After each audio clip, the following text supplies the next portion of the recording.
States monitoring force in many countries.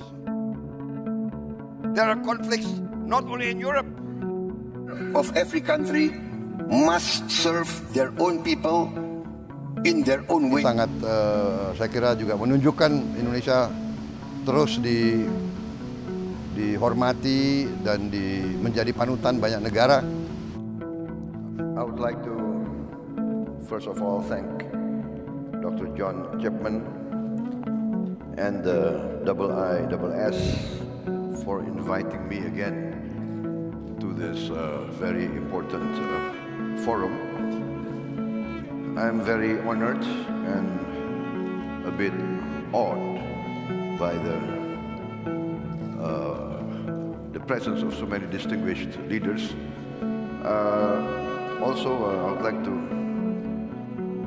congratulate His Excellency Mr. Sebastian Lecornu, the new Minister of the Armed Forces of France. He's a bit younger than myself. His Excellency Mr. Kishi Namura, Minister of Defense of Japan. His Excellency Dr. Eng Hunt, Admiral Teo Chi Hian, Senior Minister for National Security of Singapore. Distinguished colleagues, when we talk about managing geopolitical competition in this region, I must remind many of you, and I don't think I need to remind my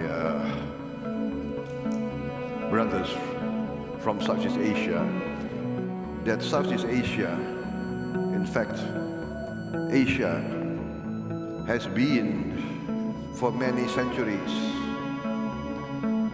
the crossroads of imperialism, big power domination,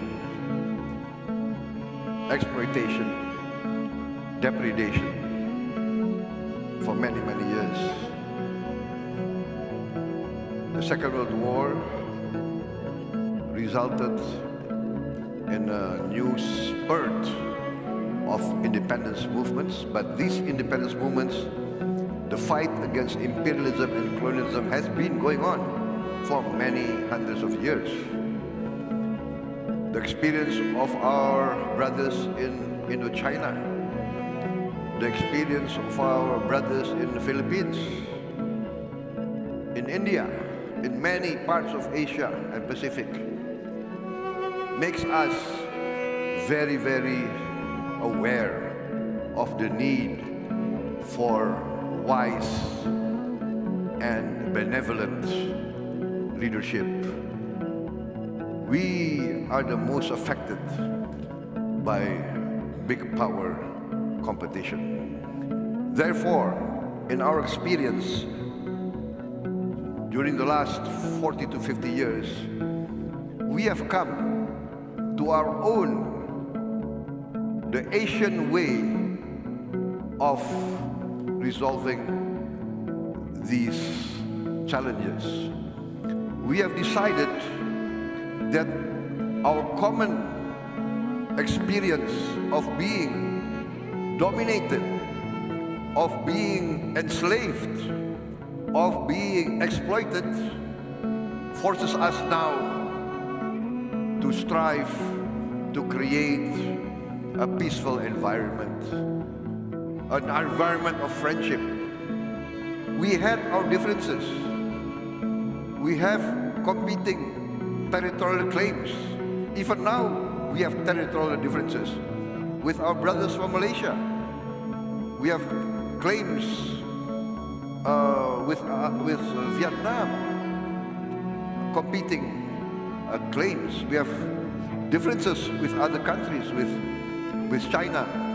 But our view is that we must strive for understanding, for communication, and we are proud that we have proved to the world that former rivals, former enemies, we We have bad experiences of confrontation, etc., etc.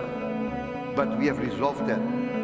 We have achieved, I think, maybe nearly 50 years of peace, 50 years of friendly cooperation, and we have succeeded in achieving prosperity. Therefore, in facing the current international dynamics, we are very concerned. Yes, we are very sad at what's happening in Europe, in the Ukraine. It seems far away from us, but it affects us directly. The food problem, the energy problem, we understand that.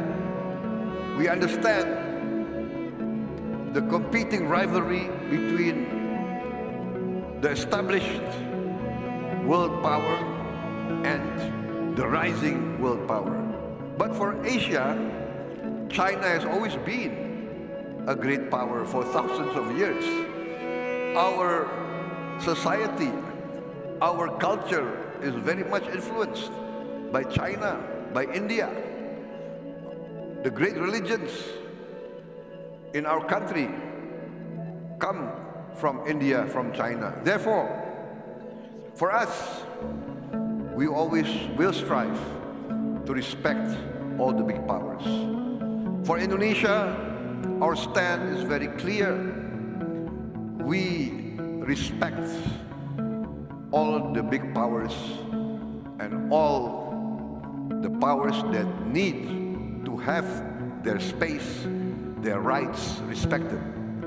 We support a rules-based international order because we are the most affected by any order that just relies on big power. Our experience of being colonized, our experience of being exploited is always in our subconscious.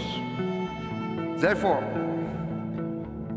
Indonesia opted to be non-aligned. We opted not to be engaged in any military alliance.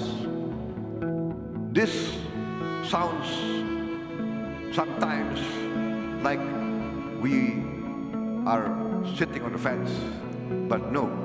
This is a conscious decision because for us to respect the interests of all our neighbors and of all the big powers in this region is essential. And we have achieved that with our brothers in ASEAN. And therefore, we are trying to achieve that in this situation. We are convinced that the leaders of the great powers realize the big responsibility on their shoulders. We are convinced that the leaders of China will stand up to their responsibility with wisdom and benevolence because it is their philosophical teaching. Confucius, all the great philosophers of China have always taught us that power and leadership must always come with benevolence. Therefore, we still are optimistic. We respect the United States. The United States actually has proven to be an anti-colonial power. They were one of the first colonies of Britain that fought against colonialism. They supported our fight for independence. We do not forget our friends who supported us. Australia also supported our independence. We are in the fortunate situation of being surrounded by friendly countries. And this is also, I think, part of our weakness. Because we are surrounded by friendly countries, sometimes our elite becomes complacent.